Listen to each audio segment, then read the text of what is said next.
What's going on, y'all? Welcome back to the channel. Can't really do a wealth walk today, a little bit too windy, so I thought I would just take you for a walk around my office.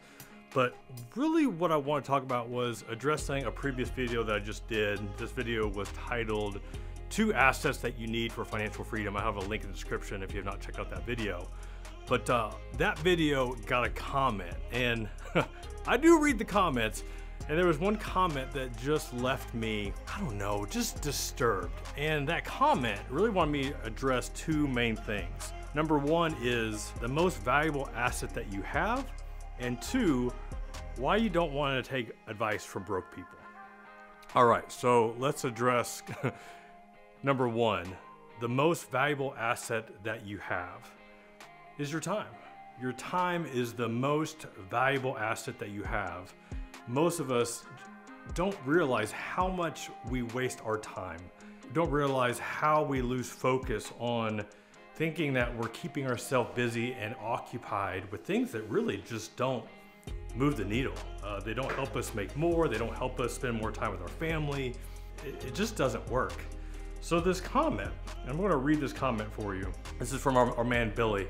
So Billy has to say, are you selling courses? Is that why you're pushing courses? And why Billy is saying that is because in my video, when I talk about the 2 assets that you need, I was talking about having tangible and intangible assets, and how intangible by far I think is the most valuable asset. And one of those ways of assets that I've gained is experience. Real world experience, but not, some of it, yes, is going out there and doing the work, busting my butt. But a lot of it also is ways I've been able to learn things a whole lot faster, accelerated the learning curve. And one of the ways that I did that was, you guessed it, buying courses. Yes, buying courses. Yes, I have bought courses. And have I wasted money on a few courses? Absolutely. There are courses that I bought that weren't that good. I've also bought courses that I really didn't need. Like, it seemed like it was a good fit, seemed like it made a lot of sense, but at the end of the day, the timing wasn't right. So it was just bad timing. It wasn't that the content was bad, but that was me giving it a shiny object syndrome, squirrel, and buying something that I just didn't need at that time. But the courses that I did buy, that I went through the content, that I went through material and actually applied it to my business, those are the ones that more than paid for themselves. And because when I looked at it, when somebody has gone through this experience knows that you can go out and try to figure it out on your own, and it may work, or you can buy a course and learn something a whole lot faster and apply what you learned a whole lot faster so that you get a lot faster results. Case in point example, I think about when I first started my blog back in the day. I didn't buy a course, and it took me 9 months to figure out how to actually make money from the blog.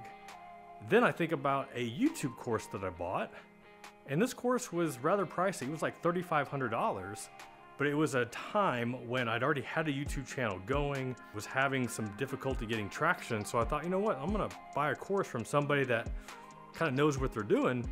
And I spent $3,500, and then going through the course, going through all the material, I was able to apply what I learned. And then within, actually it was like the first 3 or 4 videos that I published, more than paid for itself. More than paid for itself. And I mean, I have returned 1,000x on that investment. So when I think about this comment, are you selling courses? Is that why you are pushing courses? I mean, full disclaimer, yes, I have a few courses that I sell. But then, you know, I asked Billy, hey, have you ever bought a course? And the response was, nope, and don't plan on it. And that kind of leads into the second part is, you don't want to take advice from broke people. And Billy may be rich, I don't know.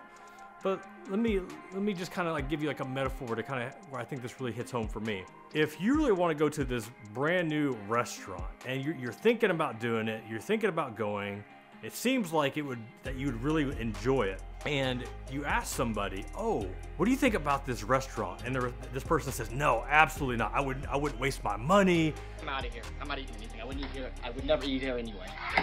No way, I would never go there. That place looks horrible. It looks sketchy. I would never waste my money at that restaurant. They're like, oh wow, you seem really animate, like really passionate about this restaurant. You must have had a bad experience.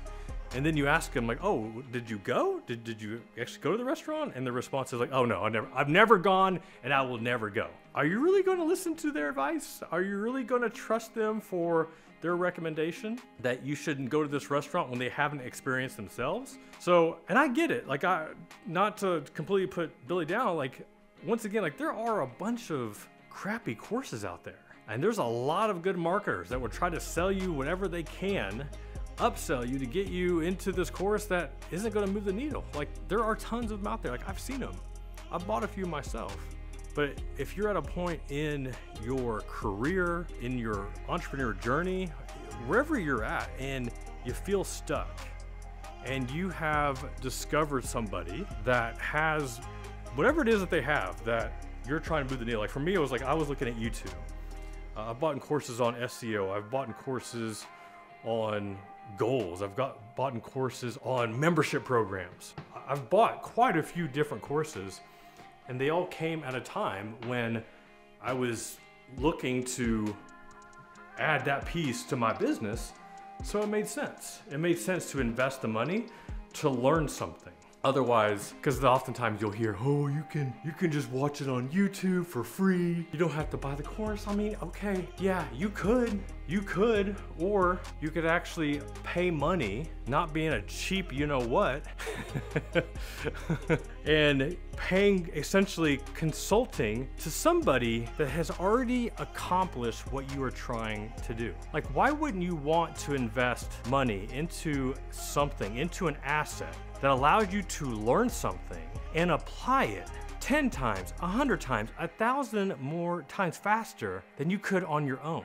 Like that's the part, like that's the disconnect. So I want to give a shout out to another comment. This is from True Financial Services, and she has to say, hey Jeff, great video, and that's not why I'm posting this. I appreciate that though. Do you have a recommendation on courses and or course creators you've used or affiliated with that you believe are a good investment in ROI, as you mentioned? To me, like this is the growth mindset. This is somebody, and maybe she's still broke too, but she recognizes that there is something else out there. Like she's open to the idea that she could invest her own money to save her time, to use that resource, to use that course, to use that information and apply it to her life to start getting much faster results. Like it does happen. A former mentor of mine named Michael Hyatt, best-selling author, CEO, used to be a former CEO of like a book publishing company. One thing I was really impressed with is like, he's got all this information, like he knows so much. And I was blown away when he admitted that he ended up buying a course, and I forgot what the topic was. I think it was like Facebook ads at the time. And I'm thinking, man, like this guy has all this real world knowledge. I mean, he had his own company, had, I don't know, 30, 40, 50 employees at the time, used to be a CEO of a Fortune 500, and he is investing into a course. And it wasn't cheap. I think it was like a $2,500 to $3,500 course. And I don't remember exactly how he quoted it, but it basically, the extent was, I will happily invest $2,500 into something that's going to help me learn that much more faster, because my time is the most crucial asset that I have. And he wasn't even promoting this person's course. He was just promoting the idea of like, that is an investment. That is an investment. Investing into a resource that, once again, not to beat a dead horse here, you're getting your time back. You're buying back your time. And on top of that, you're buying back your time. And if it's the right investment, you're gonna start making that much more return on that, like a 2x, a 3x, a 10x, a 100x return on that investment. So that's why, once again, to wrap this up, time is your most valuable asset. What are things that you can do to hack your time? Things that you can learn faster, things that you can outsource, things that you can delegate. Be open to that. Be open to new ideas. If it's something that you've never done, don't discredit it. I mean, there have been times I've been stuck, with that whole mindset like, oh, I've never done that, or that doesn't work for me. That worked for them, but that would never work for me. Like, if you ever find yourself saying that, I would encourage you, challenge the way that you're thinking. Be open to new ideas. Time is your most valuable asset. And two, don't take advice from broke people. Watch who you listen to. All right, y'all, hope you enjoyed this vid. Until next time, this is Jeff Rose reminding you that it's your money, it's your life, and only you can make it awesome. Until next time, peace.